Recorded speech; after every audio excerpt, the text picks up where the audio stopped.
This just came out the other day. The Pentagon wrote an assessment saying that they calculated that if we gave weapons to Ukraine that allowed the Ukrainian military or our military using Ukraine as a proxy to hit targets within Russia, they judged the likelihood of a nuclear exchange at 50%. Mm-hmm. And they did it anyway. At that point, like, you should be in prison for the criminally insane. Well, that's right. If Russia moved... You're risking nuclear war? Like, you should be locked up. I don't understand. Like, I couldn't even believe that. I mean, I, of course, intuitively knew that. And say that again, because I interrupted. That's important to sink in for people. That the Pentagon under Joe Biden assessed, like, because they assess the likelihood of everything, or they guess, they sort of work out how they think things will progress. But in every scenario globally, they do this. This is what they do at the Pentagon. And they assessed that if we gave certain weapons that allowed the Ukrainians to strike targets within Russia, if we did that, which we did, the chance of a nuclear exchange, a nuclear holocaust that killed everybody on Earth, would be 50%. And they did it anyway. So imagine the brain, imagine the evil. Like, you would have to be controlled by, like, supernatural forces to do something. I think there's a 50% chance every person on Earth could be killed in a nuclear exchange, but I'm doing it anyway. Like, how are you still walking free? I'm serious. No, and I'm glad you brought that assessment up, because I really tried to get people to focus on that. And I agree with that assessment. I mean, let's boil that down. Imagine if Russia had the equivalent of ATACMS and Storm Shadows in Canada, in Mexico, on our border, that they can fire above the trees that can't be shot down, that are nuclear capable. And Putin said this. He said, if you shoot a few missiles once it started, we'll just shoot them down. But if we see a large aerospace attack with a whole bunch of these, we have to believe it is a first strike to take out our nuclear deterrent.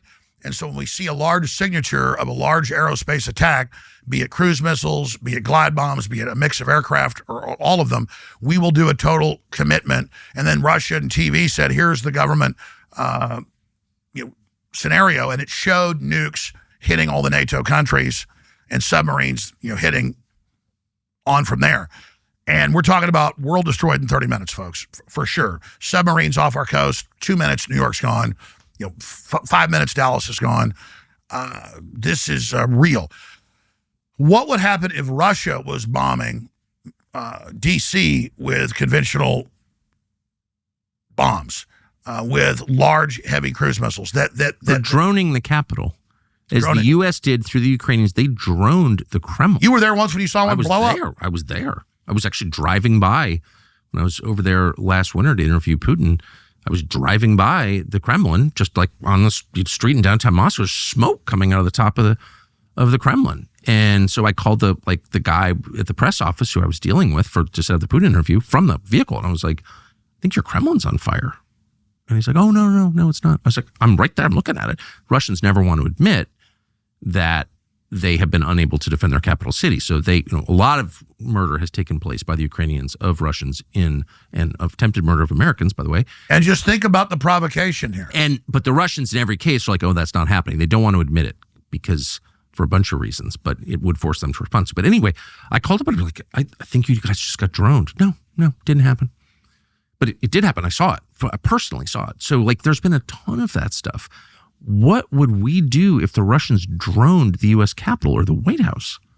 Like, that's so freaking crazy. Well, Russia knows it's a provocation.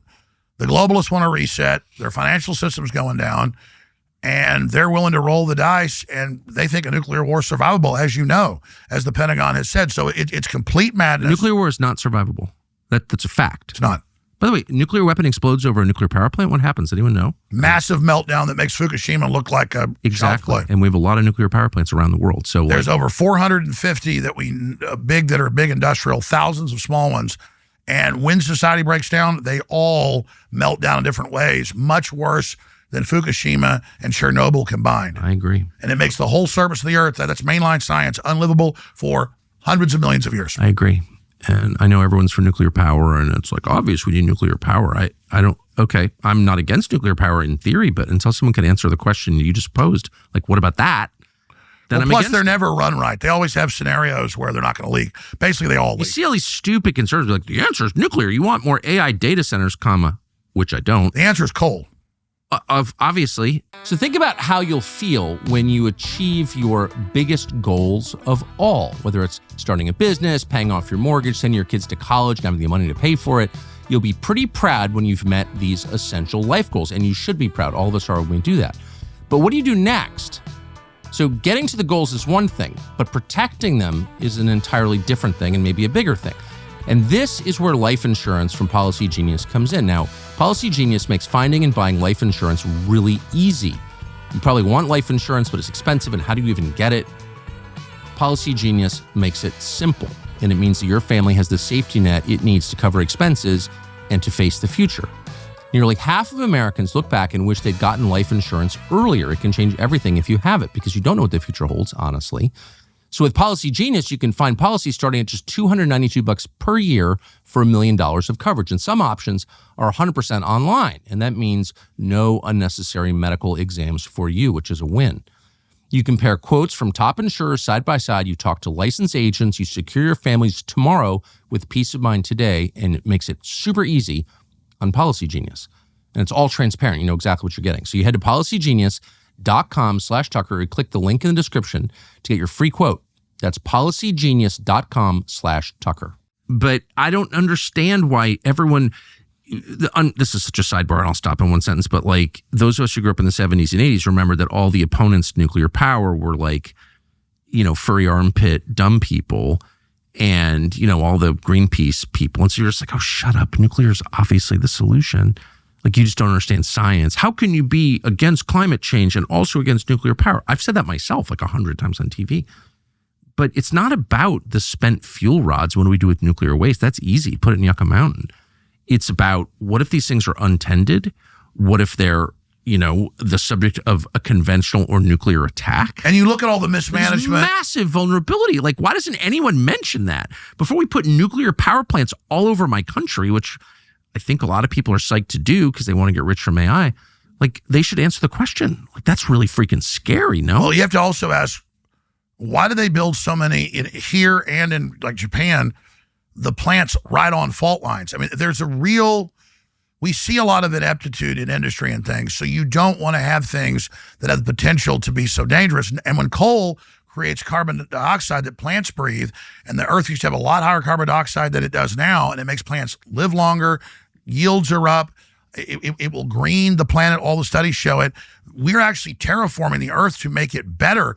It's like God-given when you actually look at the real studies and talk to the real climatologists and people, they'll tell you, no, it's great that we're bringing this old carbon back up and putting it back in the atmosphere. This is fabulous.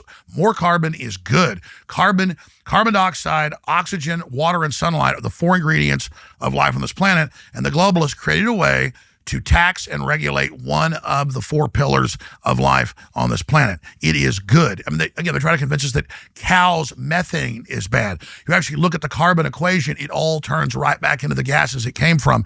It's a good gas. But again, if the cows are bad, well, what else releases methane? We do. We're the carbon that they want to reduce. They want to teach us to hate ourselves, teach us not to have a life force, and their new religion is they will give us all these indulgences and all these flagellations and all these things we have to do to atone for how bad we are to the priest class that is the big satanic green church.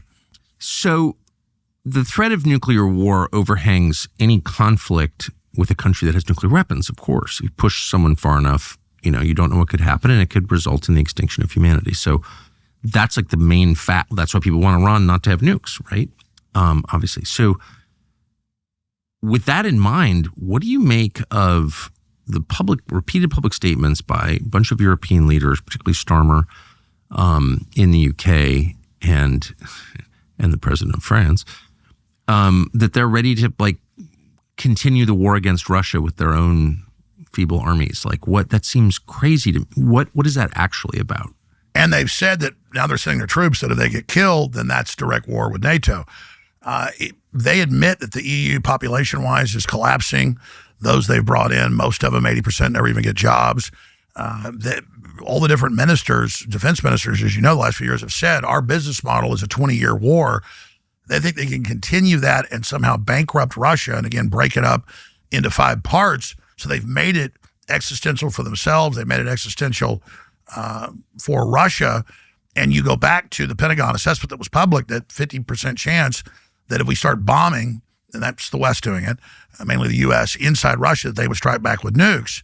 And then Putin clarifying, well, if we see a large launch, it could be a sneak attack with nukes, so we're going to have to go ahead and nuke you at that point. Please don't do that. So at least they limited, to 4 or 5 big cruise missile attacks a day, and then maybe 100 drones a day going into major cities and attacking their nuclear bases, their nuclear bomber bases. I mean, extreme provocation, testing the line, and not playing Russian roulette where you have a 6-shot revolver and you put 1 .357 Magnum casing in, round in, but this is 3 out of 6, and they're like, well, that's a safe bet. Let's roll the dice, spin the cylinder, and then click it to our head every day. It just goes the fundamental insanity that you see escalating. I mean, if you go back to the... But actual insanity, not, I don't know, will tariffs work or something, whatever you could argue. But like risking nuclear war? I mean, that's so fucking crazy that I can hardly believe it's real. That's a good point. They say Trump saying our surrender to these one-sided trade deals, which is totally true, and deindustrialized us and destroyed our morale, and is a huge national security issue, that he's rolling the dice there. No, it would be rolling the dice with nuclear war? Again, I think you should be in prison for even having that. That's like the craziest thing I could imagine. Thanks for watching our YouTube channel. We hope you'll subscribe to it. And by the way, you can hit the little bell on there and get notifications every time we produce a video. We hope you'll do that also.